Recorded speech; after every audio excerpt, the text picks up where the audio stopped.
Hello everyone. Today we're going to talk about section 6.2 and section 6.3. We're going to just cover both of them at the same time here. So 6.2 is all about graphs of the normal distribution. Normal has a special meaning here. Many real-life problems produce a histogram that is symmetric, unimodal, and bell-shaped continuous probability distribution. For example, things like height, blood pressure, and cholesterol level. However, not every bell-shaped curve is a normal curve. In a normal curve, there is a specific relationship between its height and its width.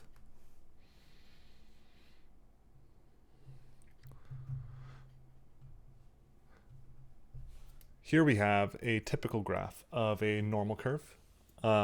Normal curves can be tall and skinny, they can be short and fat.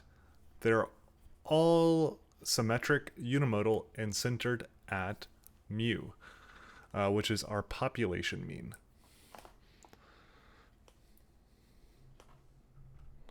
Here we have a typical graph of a normal curve. Notice that the center, or the highest point, is at the population mean mu. We have transition points or inflection points. These are the places where our curve changes from a hill to a valley. The distance from the mean to the transition point is going to be one standard deviation. As you can see here, it's one standard deviation, sigma. And the area under the entire curve is exactly 1. So logically, the area under half the curve is 0.5. So the area under the half below or above the mean, for instance, is 0.5. And these are all laid out here as well.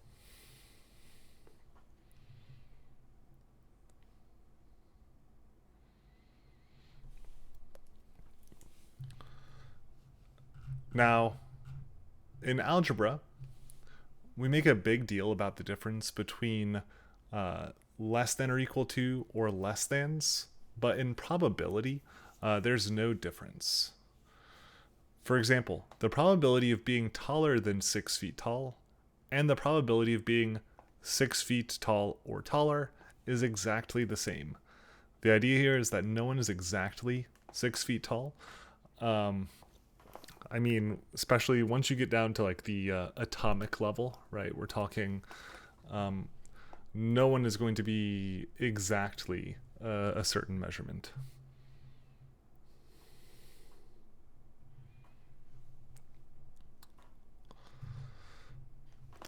So probability of events can be found by finding the area under the curve. This is a calculus concept.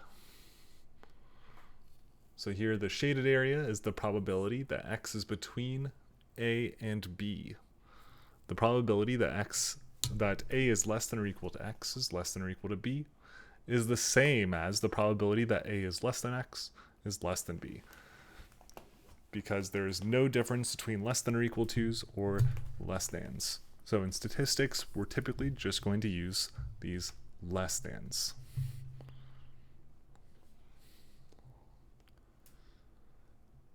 And we have this thing in statistics called the empirical rule. The empirical rule for any normal distribution is that approximately 68% of the data is within one standard deviation of the mean. Approximately 95% of the data is within 2 standard deviations of the mean. And approximately 99.7% of the data is within 3 standard deviations of the mean.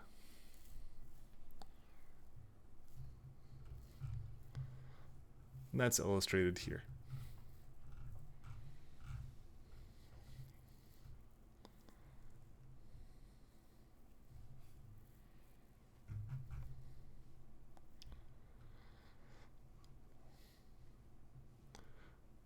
Moving on to our next section, The empirical rule is just an approximation, and it only works for certain values. What if we want to find the probability for x values that are not integer multiples of the standard deviation? The probability here is the area under a curve, and to find areas under curves, we really need calculus. Well, before technology, we needed to convert every x value to a standardized number known as a z-score or a z-value. The z-score is a measure of how many standard deviations an x value is from the mean. So our z-score is normally distributed with a mean of 0 and a standard deviation of 1. It's known as the standard normal curve. And again, before modern technology, we had to calculate a z-score and then look this up in a table. To calculate a z-score, we use this formula.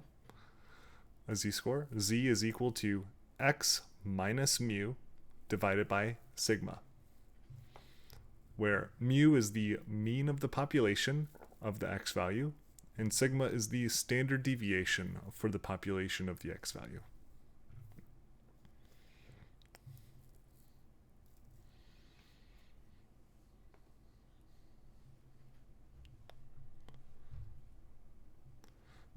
Here we have our standard normal curve, z.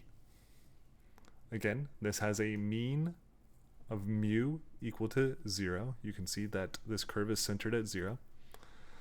And a standard deviation of sigma is equal to 1.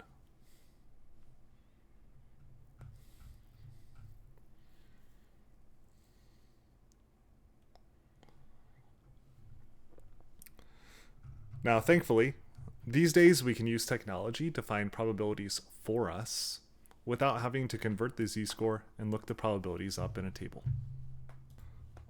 For these next examples, I'm going to be using a TI-83.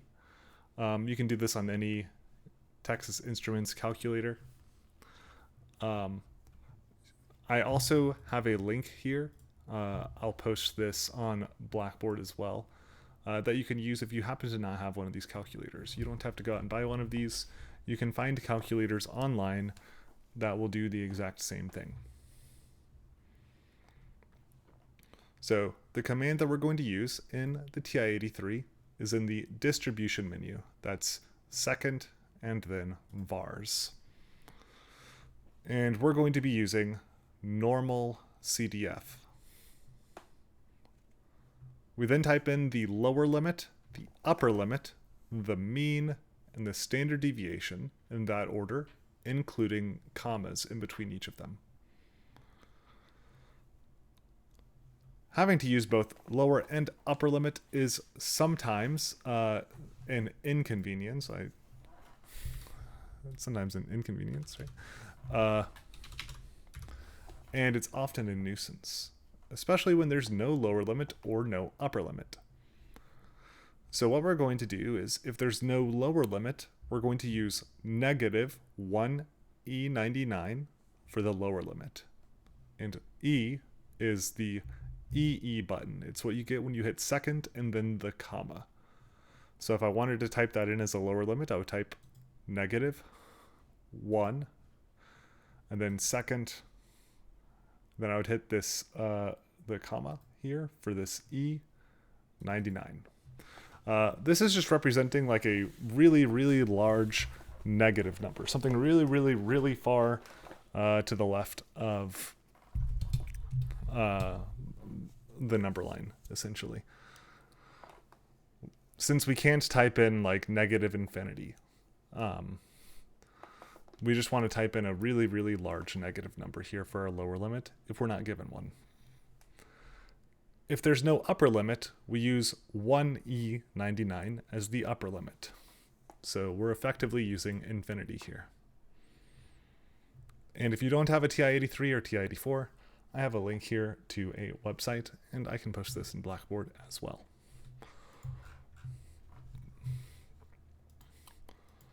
We're sometimes going to have to do the opposite of this.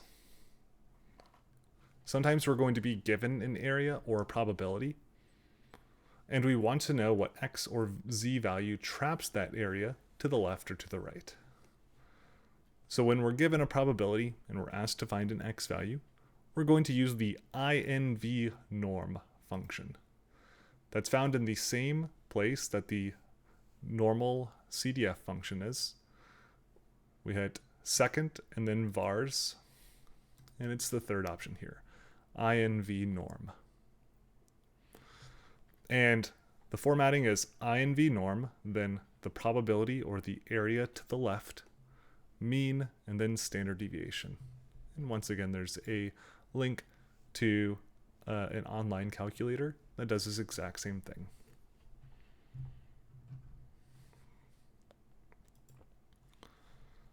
We're going to run through an example here. The length of a standard human pregnancy is normally distributed with a mean of 272 days and a standard deviation of 9 days. First, we want to state the random variable. So our random variable here is x is the length of a human pregnancy.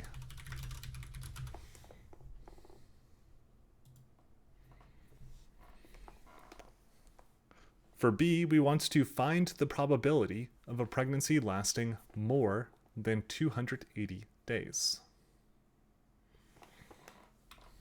Note here, we're trying to find the probability that x is greater than 280.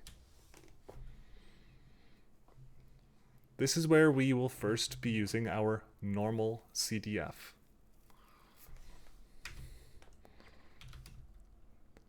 Here we want to use normal CDF. Our lower limit here should be 280 because we want to find the probability that a pregnancy lasts more than 280 days. There is no upper limit, so we want to type 1E99. The mean is given to us in the problem statement as 272 days. And the standard deviation, we're told, is 9 days. So if I type all of this into my calculator, normal CDF, 280, 1 E99, 272, 9. We get 0.187.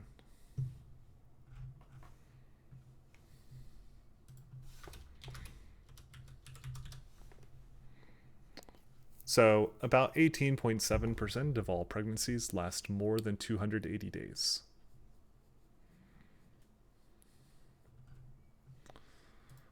C asks us to find the probability that a pregnancy lasts less than 250 days. We have a similar type of problem here, but this time we're being asked the probability that x is less than 250.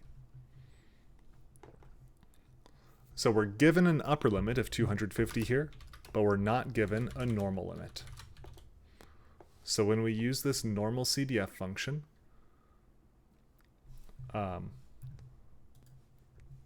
we want to use negative 1 E99 as our lower limit, since we're not given a lower limit.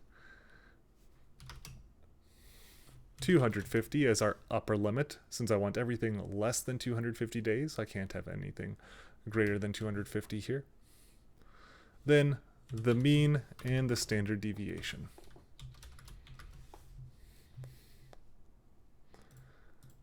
And when we type all of this in, negative 1, E99, 272, 9. Oh, that's my fault. I I accidentally didn't type in the upper limit, did I?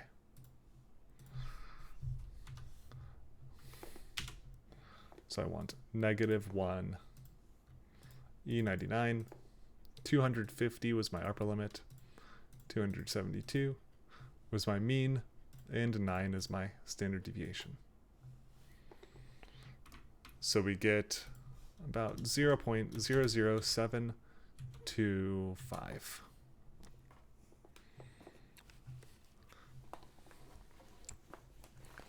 So about 0.73% of all pregnancies last less than 250 days.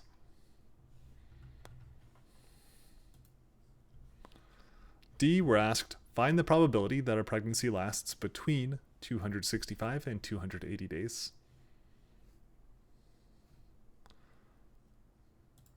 So here, we're being asked to find the probability that 265 is less than x, which is less than 280.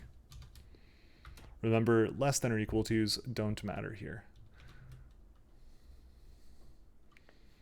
This, again, we're going to use this normal CDF function.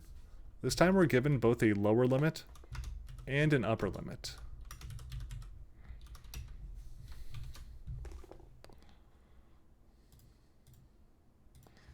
So we use our normal CDF function and we type in everything.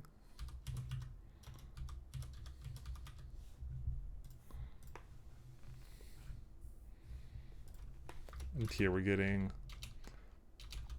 0.595. About 59.5% of all pregnancies fall between 265 and 280 days.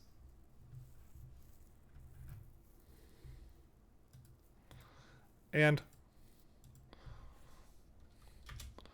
for part E, find the length of pregnancy that 10% of all pregnancies last less than.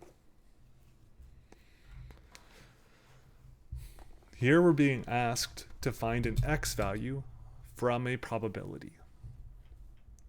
We want to find the x value that has 10% of the length of pregnancies to the left of it. This is where we're going to use this INV norm function. Notice we're given, in our INV norm function, we wanted to type in area to the left, which we're given here. We want to find the length of pregnancy that 10% of all pregnancies last less than. This is a probability to the left. So we want to make sure to type this in as a probability, which is 0.1.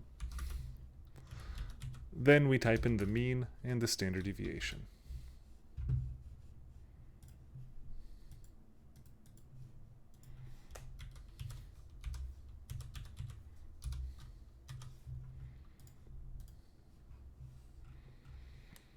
And we get about 260.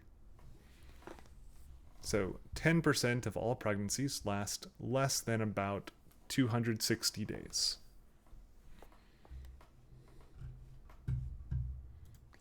And we'll go through one more example here. We're given some information about SAT scores for this example. So here, the mean mathematics SAT score in 2012 was 514 with a standard deviation of 117. We're, of course, assuming that the mathematics SAT score is normally distributed, and we want to state the random variable, first of all. Here, X is a mathematics SAT score. I know I don't have the full text of the problem here. But if you didn't have the full text of the problem here, and you were asked all this, I guess you could just say that X is an SAT score. Although we can see in the future questions that it is a mathematics SAT score.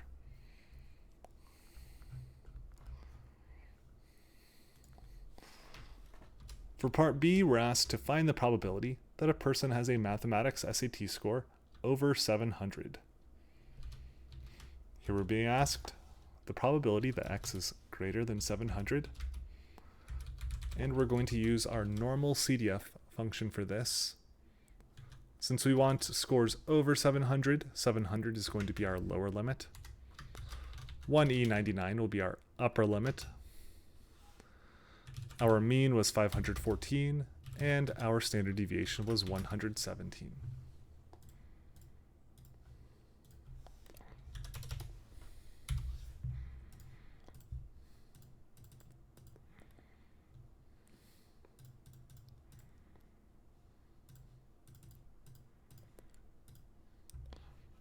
And we get about 0.056. So there's about a 5.6% chance that a person scored above a 700 on the mathematics SAT test. I guess SAT test is a little redundant, but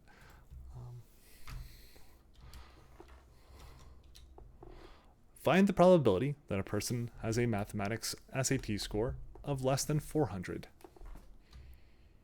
Here we're being asked the probability that x is less than 400.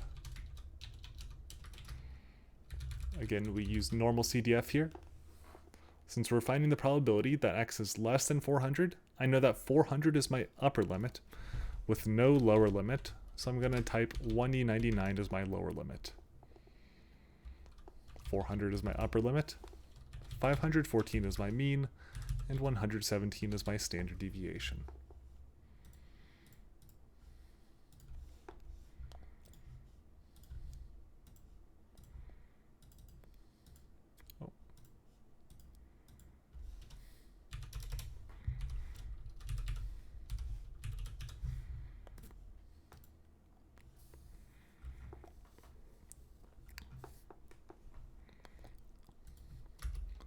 And you can see we get about 0.165. So there's about a 16.5% chance that a person scores less than a 400 on the mathematics section of the SAT.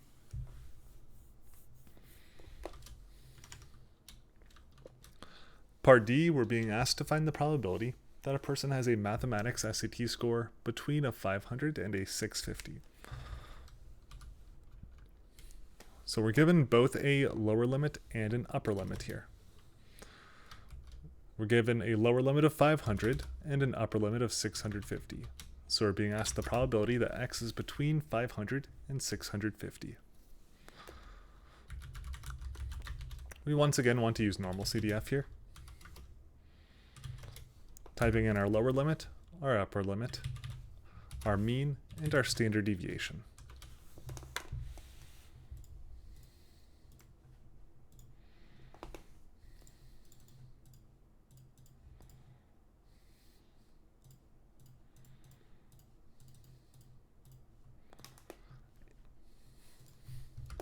And we get about 0.425. So there's about a 42.5% chance that a person has a mathematics SAT score between 500 and 650.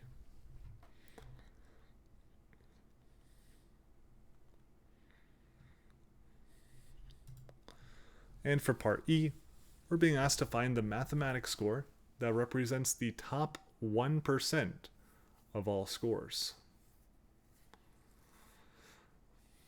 So we want to find the x value that has 1% of the mathematics SAT scores to the right of it.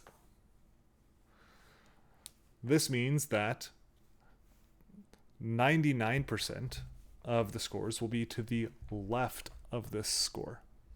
Remember that our INV norm function wants a probability to the left, or an area to the left. So we're going to want to type in INV norm. The area to the left here is going to be 0.99, because if you're in the top 1%, that means that 99% of scores are below. And then the mean and the standard deviation.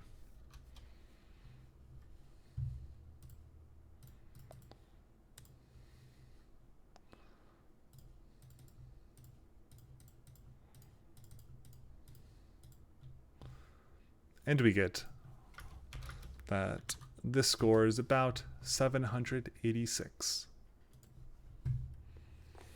So 1% of the people who took the SAT scored over about 786 on the mathematics SAT section.